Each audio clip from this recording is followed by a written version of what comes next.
مصطفى كان موجود أيام الحملة الفرنسية على مصر، ولسه عايش لغاية دلوقتي وشباب زي ما هو. الأطباء كشفوا عليه مليون مرة عشان يعرفوا السبب، محدش عارف حاجة. كل اللي كشفوا عليه ماتوا. وهو صغير مصطفى حب يدافع عن البلد، وانضم للمماليك ضد الفرنساوية الغزاة، يجيب مية، يساعد في حاجات زي دي. بس الفرنساوية اجتاحوا المعسكر بتاعهم ووصلوا لمصطفى في قلبه. الجندي اللي اصطاد مصطفى خلص عليه بطلقة. اللي زاد وغطى إن لسعة برق خبطت مصطفى وهو على الأرض. يومين بحالهم فضل مصطفى على الحال ده، متصاب ومصعوب.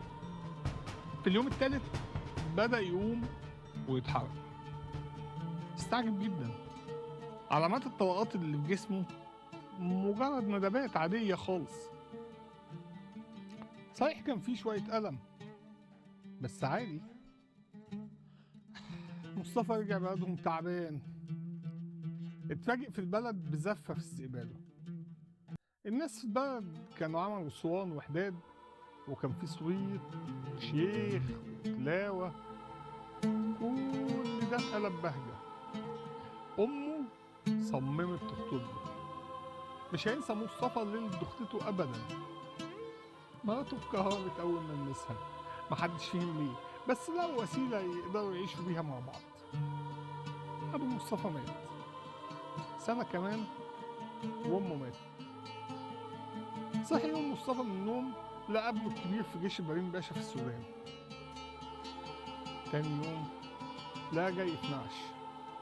ابنه التاني كان هيخدم هو كمان في الجيش، بس صعب على المسكين الجندية فسابوه. الواد اتجوز وخلف. مرات مصطفى ساعدت ابنها شوية في تربية العيال، بس قدر ربنا كان أصعب.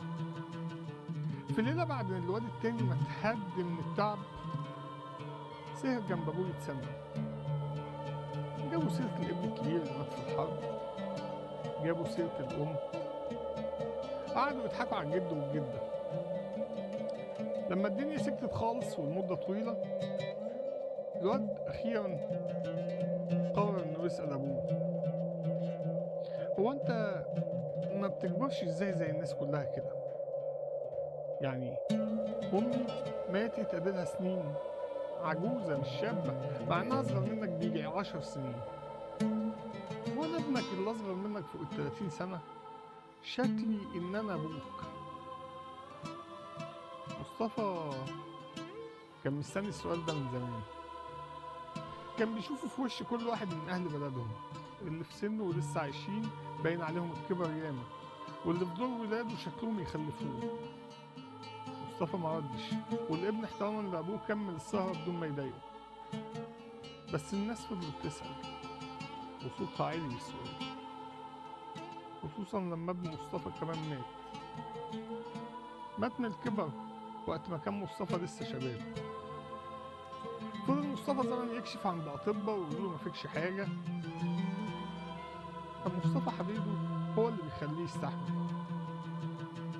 بس حتى مصطفى مات، الحفيد مش الجد، زيه أيام في حياة مصطفى.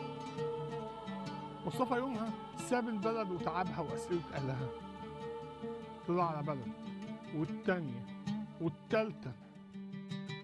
مصطفى اتجوز تاني وخلف ياما، بس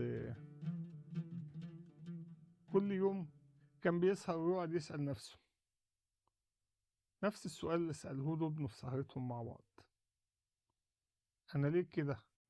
مصطفى دلوقتي عايش في السيدة زينب بعد ما نزل القاهرة، ماسك موبايل تاتش، بيفتح فيس وتيك توك وانستجرام، وعينيه بتجري على الصفحة، بس كل اللي في دماغه: ولا أنا فيه ده نعمة ولا نقمة؟